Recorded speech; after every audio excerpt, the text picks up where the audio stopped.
Narito ang balitang ibinahagi ng Yahoo News na usap-usapan sa buong Japan na ang bangungot ng Pinas na si Marlon Tapales dahil binulungan na niya ang monster ng Japan na si Naoya Inoue kung paano maging sure win si Inoue kay Morozan Akhmadalib.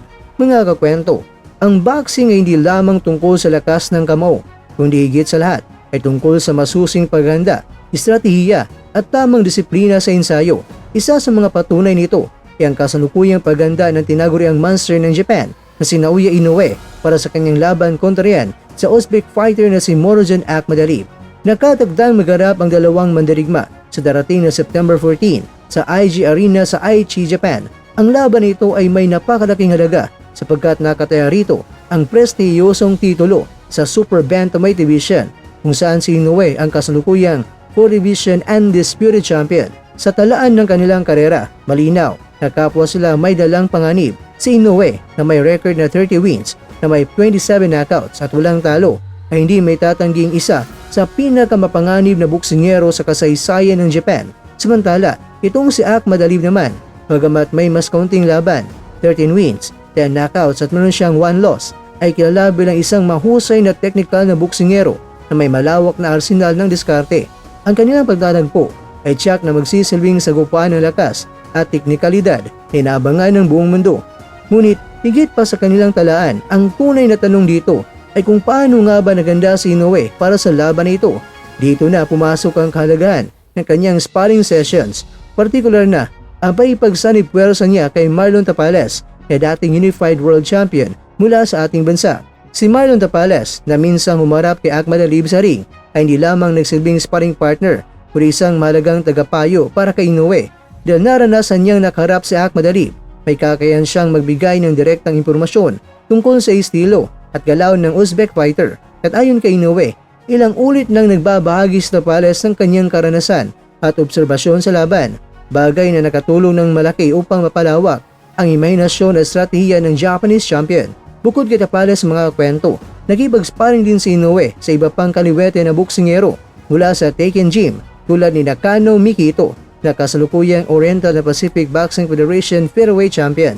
Malaga ang pagkakaroon ng iba't ibang sparring partners sapagkat si Akhmadalib ay kilala sa kakayang magbago ng estilo sa gitna ng laban. Maaari siyang maging agresibo sa pag-atake o di kaya'y maging maingat at gumagamit ng footwork upang umiwas at makapuntos. Ang pagkakaiba-iba ng kanyang nakarap na sparring partners ay nagsisilbing paganda sa iba't ibang posibleng eksena sa aktwal na laban. Sa isang panayam, ibinahagi ni Inoue na matagumpay niyang natapos ang 10 round ng sparring na siyang pinakamahabang session bago ang mismong laban. Ipinapakita nito na nasa magandang kondisyon siya at nasa tamang direksyon ng kanyang preparasyon.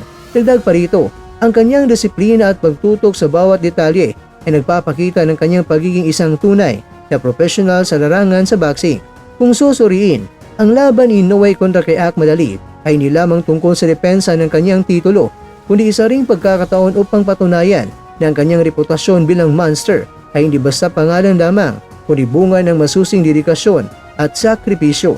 Sa tulong ng kanyang kupunan at mga sparring partners tulad ni Marlon Tapales, malinaw na hinahasa niya hindi lamang ang kanyang pisikal na kakayahan, kundi pati na rin ang kanyang mental na kahandaan.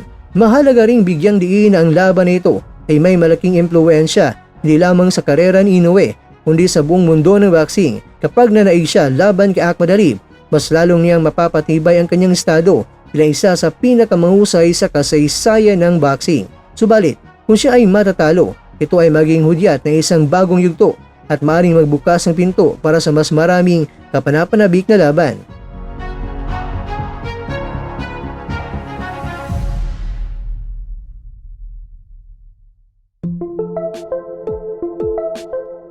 Mga kakwento, mula sa balita ng Yahoo News Japan, nagpapakita ito na ang tagumpay ay hindi nakukuha sa araw ng laban lamang.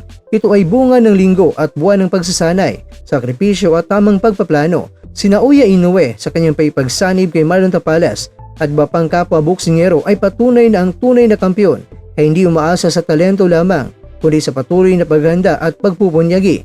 Kaya't pagdating sa September 14, ang buong mundo ay magiging saksi kung paano isa sa katuparan ni Inoue ang kanyang matagal nang inahandang plano. Laban yan kay Morozan Akhmadalib, isang laban na tiyak na tatatak sa kasaysayan ng boxing. Kaya comment nyo na sa baba ang fight prediction nyo, Team Inoue o di kaya'y Team Akma Dalib kayo.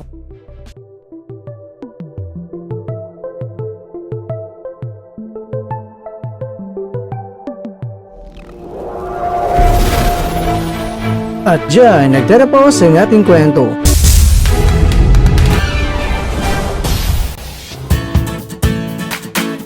Maraming salamat mga kakwento sa inyong panonood. Pero baka naman mga kakwento ay nagustuhan niyo po ang kwento natin ngayon. Baka pwede niyo po akong mabigyan dyan ng like, subscribe at pa-click na rin sa bell button.